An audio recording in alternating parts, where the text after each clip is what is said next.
Hi friends, ഞാൻ ഇന്നെത്തിയിരിക്കുന്നത് 7ാം ക്ലാസ്സിലെ അടിസ്ഥാന ശാസ്ത്രം ആസിഡുകളും ആൽക്കലികളും എപ്പിസോഡ് 6 ആയിരുന്നു ഇന്ന്. അതിൻ്റെ വർക്ക്ഷീറ്റുമായിട്ടാണ്. അപ്പോൾ നമുക്ക് നേരെ തന്നെ ക്ലാസ്സിലേക്ക് കിടക്കാം.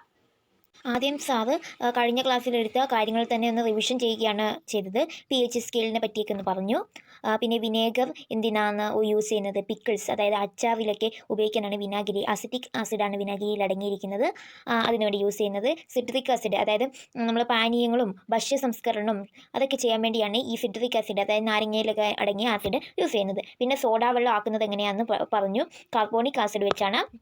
പിന്നെ നിങ്ങളോട് പുളി, ടർമറിക്ക് അതിലേതൊക്കെയാണ്, പിന്നെ ടർമറിക്ക് വെച്ച് നമ്മൾ ഓട്ടുപാത്രമൊക്കെ ബ്രൗൺസ് വെസലൊക്കെ നമുക്ക് ഇങ്ങനെ കഴുകി വൃത്തിയാക്കി അതിലെ അഴുക്കൊക്കെ കളയാൻ സാധിക്കും. പിന്നെ വാഹനങ്ങളുടെ ബാറ്ററിയിൽ യൂസ് ചെയ്യുന്നത് സൾഫ്യൂരിക് ആസിഡാണ്. പിന്നെ നമ്മൾ റബ്ബറിലൊക്കെ യൂസ് ചെയ്യുന്നത് ഉറുമ്പിലുള്ളതൊക്കെ ഫോമിക് ആസിഡ്, അതൊക്കെ പറഞ്ഞു. പിന്നെ പ്ലാറ്റീനം, സ്വർണം അതൊക്കെ ആക്കാൻ വേണ്ടി നമ്മൾ യൂസ് ചെയ്യുന്ന ഹൈഡ്രോക്ലോറിക് ആസിഡ് എത്ര ml അതൊക്കെ ഒന്ന് സാറ് വിശദീകരിച്ചെന്ന് പറഞ്ഞിട്ടുണ്ടായിരുന്നു. അതുവഴി ആവുന്നതാണ് രാജദ്രാവകം. പിന്നെ സാറ് സോപ്പ് നിർമ്മാണത്തെ പറ്റിയാണ് പറഞ്ഞത്. അത് നിങ്ങളെല്ലാവരും കണ്ടു എന്ന് വിശ്വസിക്കുന്നു. അപ്പോൾ അതിനുവേണ്ടി വേണ്ടത് വെളിച്ചെണ്ണ, കാസ്റ്റിക് സോഡ, പിന്നെ സോപ്പ് നിർമ്മിക്കുമ്പോൾ കയ്യുറകൾ ധരിക്കണം. കാസിസ്റ്റോടെ ജലത്തിൽ ലയിക്കുമ്പോൾ ധാരാളം താപം പുറത്തു വിടുന്നു. അതുകൊണ്ട് തന്നെ നമ്മൾ പ്ലാസ്റ്റിക് യൂസ് ചെയ്യാതെ സ്റ്റീൽ പോലത്തെ പാത്രം അത് ഉണ്ടാക്കാൻ നോക്കുക. അപ്പോൾ നിങ്ങൾ എല്ലാവരും വീട്ടിൽ ആക്കുമെന്ന് ഞാൻ വിശ്വസിക്കുന്നു. മഗ്നീഷ്യം സിലിക്കേറ്റ് സോപ്പിന് കട്ടിയും ഭാരവും ലഭിക്കുന്നതിന് കാസ്റ്റിക് സോഡ ലൈനിയും വെളിച്ചെണ്ണയും ചേർന്ന മിശ്രിതമാണ് സോപ്പ്.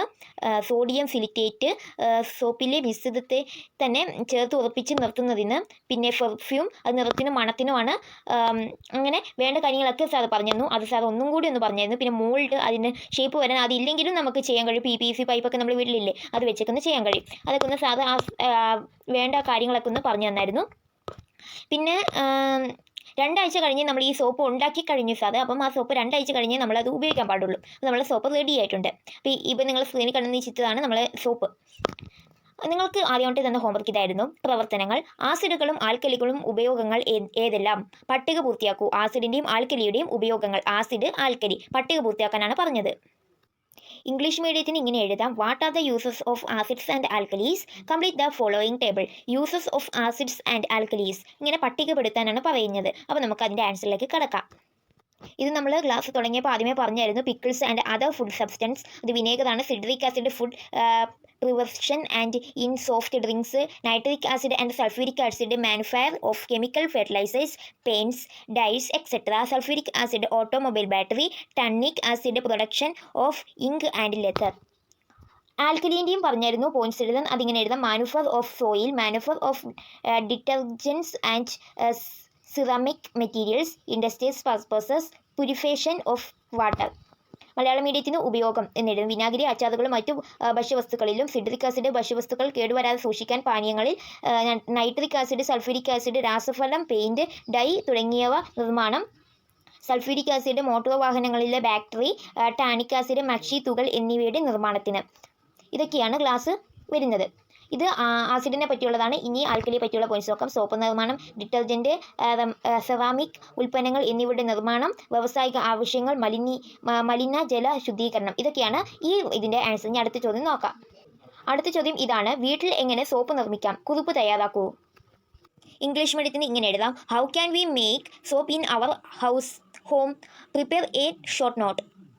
നമുക്ക് ഇങ്ങനെ തന്നെ എഴുതാം: materials required: sodium hydroxide, caustic soda 150 gram, coconut oil 1 kg, water 350 ml, sodium silicate 100 g, stone powder talcum powder 100 g. പിന്നെ പ്രൊസീഡറാണ്: dissolve caustic soda in water taken in a steel vessel. Heat is liberated when caustic soda revolves in water. It takes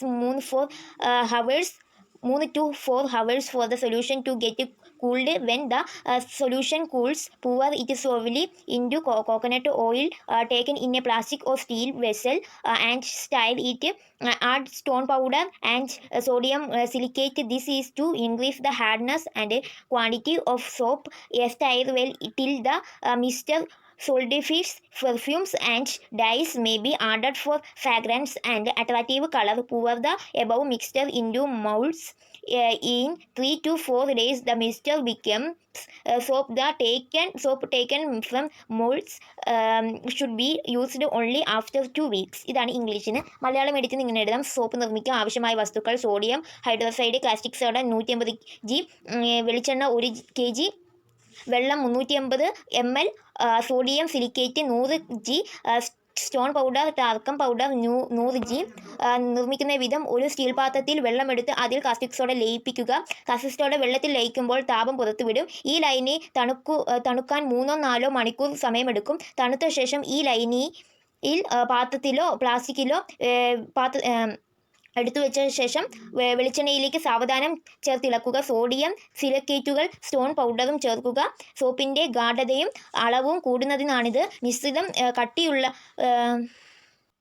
മിശ്രിതം കട്ടിയാവുന്നതിനു വരെ നന്നായി ഇളക്കണം. സോപ്പിന് ആകർഷകമായ മണവും നിറവും വേണമെങ്കിൽ സുഗന്ധദ്രവ്യം, നിറം എന്നിവ ചേർക്കാം. മിശ്രിതം മോൾഡിൽ ഒഴിച്ചു വെക്കുക. 3-4 ദിവസത്തിനുള്ളിൽ മിശ്രിതം സോപ്പും ആയി മാറുന്നു. മോൾഡിൽ നിന്ന് ഇളക്കിയെടുത്ത സോപ്പുകൾ 2 ആഴ്ചയ്ക്കെങ്കിലും കഴിഞ്ഞ് ഉപയോഗിക്കാവൂ. ഇങ്ങനെ നിങ്ങൾക്ക് കുറിപ്പാട്ട് എഴുതാം.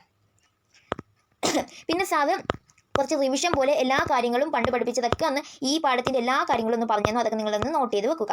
പിന്നെ നിങ്ങളോട് സയൻസ് ലാബ് ആക്കാൻ പറഞ്ഞു. എല്ലാ കൂട്ടുകാരും സയൻസ് ലാബ് ആക്കി എന്നതാണ് എൻ്റെ വിശ്വാസം. ആക്കാത്തവരുണ്ടെങ്കിൽ ആക്കുക. പിന്നെ വർക്ക്ഷീറ്റ് അവസാനമായിട്ട് തന്നത് പ്രവർത്തനം 1. വീട്ടിൽ പുളി സൂക്ഷിച്ചു വെക്കാൻ ഒരു പാത്രം വാങ്ങണം. താഴെ സൂചിപ്പിക്കുന്ന പാത്രങ്ങളിൽ ഏതാണ് നിങ്ങൾ തിരഞ്ഞെടുക്കുക? എന്തുകൊണ്ട്?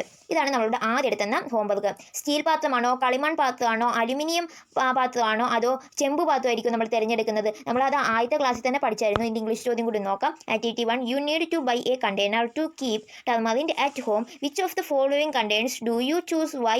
Steel plate, earthen pot, aluminum vessel, copper vessel. നമ്മൾ എന്തായിട്ടും എടുക്കുക എർത്തേൻ പോട്ടാണ്, അതായത് കളിമൺ പാത്രം. ഇനി പ്രവർത്തനം 2. സയൻസ് ക്ലബിൽ അവതരിപ്പിച്ച ഒരു മാജിക്ക്. ഫിനോസ്തലയം തേച്ചു പിടിച്ച ഒരു ടവൽ ഉപയോഗിച്ച് വെള്ളപ്പേപ്പർ തുടച്ചപ്പോൾ അതിൽ പിങ്ക് പൂക്കൾ പ്രത്യക്ഷപ്പെട്ടു. വെള്ളപ്പേപ്പറിൽ ആദ്യം പൂവ് വരച്ചത് താഴെ സൂചിപ്പിക്കുന്നതിൽ ഏത് ദ്രാവകം ഉപയോഗിച്ച് ആയിരിക്കും? A magic performed at the science club when wiped the white paper with a towel coated with phenolphthalein make pink flowers appeared on it. Which of the following liquids is used to draw a flower? First on white paper, A. lemon juice, B. methyl orange, C. milk, D. lime water. അതായത് നാരങ്ങാനീര്, methyl orange, പാൽ, ചുണ്ണാമ്പ് വെള്ളം. എന്തായാലും നമുക്കറിയാം, ഫിനോത്തലയൻ rose colour വരണമെങ്കിൽ, pink colour വരണമെങ്കിൽ അത് ചുണ്ണാമ്പ് വെള്ളം, അത് എന്തായാലും ഒരു ആൽക്കലീൻ്റെ കൂടെ ചേരുമ്പോഴായിരിക്കും അത് ആവുന്നത്. ഈ ദ്രാവകം ഏത് സ്വഭാവം കാണിക്കുന്നു? അത് നമുക്ക് ആൽക്കലി എന്ന് ഉത്തരം എഴുതാം. പകരം ഉപയോഗിക്കുന്ന മറ്റ് 2 ദ്രാവകങ്ങളുടെ പേരെഴുതുക. അത് നമുക്ക് സോപ്പ് വെള്ളവും ചാരം കലക്കിയ വെള്ളവും എഴുതാം. What is the nature of this liquid? Alkali എന്ന് എഴുതാം. Write down the names of the other 2 liquids that can be used instead. അത് നമുക്ക് സോപ്പ് വാട്ടറും പിന്നെ ചാരം കലക്കിയ വെള്ളവും എഴുതാം. പിന്നെ പ്രവർത്തനം 3 മാച്ച് ദ കോളം ആയിരുന്നു. വസ്തുക്കളുടെ പേര് തന്നിട്ടുണ്ട്, നിറം നീല. അപ്പം നമുക്ക് താഴെ തന്നിട്ടുണ്ട് ചോദ്യം. പട്ടിക പരിശോധിക്കുക. ഇവയിൽ സൂചകമായി ഉപയോഗിക്കുന്ന വസ്തുക്കൾ ഏവ? എന്തുകൊണ്ട്? ഏറ്റവും കൂടുതൽ നമുക്ക് പറ്റുന്നത് ഡി ആയിരിക്കും. ഡി എടുക്കാൻ കാരണം എന്താണ്? അതിൽ ഓറഞ്ചാണ് ഈ വസ്തുവിൻ്റെ നിറം. അത് ആസിഡിൽ ഇളം പിങ്കും ആൽക്കലിയിൽ ഇളം മഞ്ഞയാണ്. അപ്പോൾ നമുക്ക് നന്നായിട്ട് തന്നെ തിരിച്ചറിയാൻ കഴിയും ഇത് എന്താണ്, ഒരു ആൽക്കലിയാണോ ആസിഡാണോ എന്ന്. അതിനു വേണ്ടിയാണ് നമ്മൾ ഇതിൽ ഏറ്റവും കൂടുതൽ നല്ലത് ഓറഞ്ച് എന്ന് എഴുതിയതാണ്. അപ്പോൾ നിങ്ങൾ അതൊന്ന് കുറിച്ച് വെക്കുക. പിന്നെ ഏറ്റവും അവസാനം തന്നെ ആക്ടിവിറ്റി പ്രവർത്തനം 4 ആയിരുന്നു. തന്നിരിക്കുന്നവയിൽ pH 12 വരാൻ സാധ്യതയുള്ള വസ്തു ഏത്? സോപ്പ്, തക്കാളി, പാൽ, സൾഫ്യൂരിക് ആസിഡ്. എന്തായാലും നമുക്കറിയാം അത് സോപ്പാണ്. കാരണം സോപ്പിലാണ് നമുക്ക് ആൽക്കലി, ഇതിനകത്ത് ആൽക്കലി ആയിട്ട് സോപ്പ് മാത്രമേ ഉള്ളൂ, ബാക്കി എല്ലാം ആസിഡാണ്. അപ്പം നമുക്ക് pH മൂലം കൂടുതലായിട്ട് ആൽക്കലിയിലാണ് കാണുന്നത്, അതുകൊണ്ട് സോപ്പ് തന്നെ എടുക്കാം. മേശപ്പുറത്ത് അല്പം ആസിഡ് തൂവിപ്പോയി, നിങ്ങൾ എന്തു ചെയ്യും? കാരണം എന്ത്? നമ്മളത് തൂവിപ്പോയാൽ എന്തായിട്ടും ആസിഡ് തൂവിപ്പോയാൽ നമ്മളൊരു ആൽക്കലി വെച്ച് ഒരു പഞ്ഞിയിലോ അല്ലെങ്കിൽ തുണിയിലോ വല്ല അങ്ങനെ തൂത്ത് കൊടുക്കുകയാണ് വേണ്ടത്. അത് നിങ്ങൾക്ക് അനുയോജ്യമായ രീതിയിൽ തന്നെ ഒരു കുറിപ്പ് പോലെ നിങ്ങളെ കൂട്ടുകാരെല്ലാവരും തയ്യാറാക്കുമെന്ന് വിശ്വസിക്കുന്നു. അതേപോലെ ഇംഗ്ലീഷിലും ഇങ്ങനെയാണ്. Some acid fell on the table, what will you do, why. അത് നിങ്ങൾക്ക് അനുയോജ്യമായ രീതിയിൽ തന്നെ തയ്യാറാക്കാം. ഇതൊക്കെയാണ് നിങ്ങളുടെ ക്ലാസ് വരുന്നത്. ക്ലാസ് ഇഷ്ടപ്പെട്ടാൽ ലൈക്ക് ചെയ്യുക, സബ്സ്ക്രൈബ് ചെയ്യുക, നിങ്ങളുടെ ഫ്രണ്ട്സിനും ഷെയർ ചെയ്ത് കൊടുക്കുക. പിന്നെ ഇതുവരെ നമ്മളുടെ ഈ വർക്ക്ഷീറ്റ് ഇടുന്ന ഈ എക്കറ്റിക്സ് ലേണിംഗ് എന്ന ചാനൽ ഇതുവരെ സബ്സ്ക്രൈബ് ചെയ്യാത്ത കൂട്ടുകാരുണ്ടെങ്കിൽ ഒന്ന് സബ്സ്ക്രൈബ് ചെയ്യുകയും തൊട്ടടുത്ത് കാണുന്ന ബെല്ലൈക്കൻ കൂടി എനേബിൾ ചെയ്ത് സപ്പോർട്ട് ചെയ്യുക. നിങ്ങളുടെ വിലയേറിയ അഭിപ്രായങ്ങൾ കമൻസ് ബോക്സിൽ രേഖപ്പെടുത്താൻ മറക്കരുത്. എന്ന് നമുക്ക് ഇനി അടുത്ത നല്ല വീഡിയോ ആയിട്ട് കാണാം. ബൈ.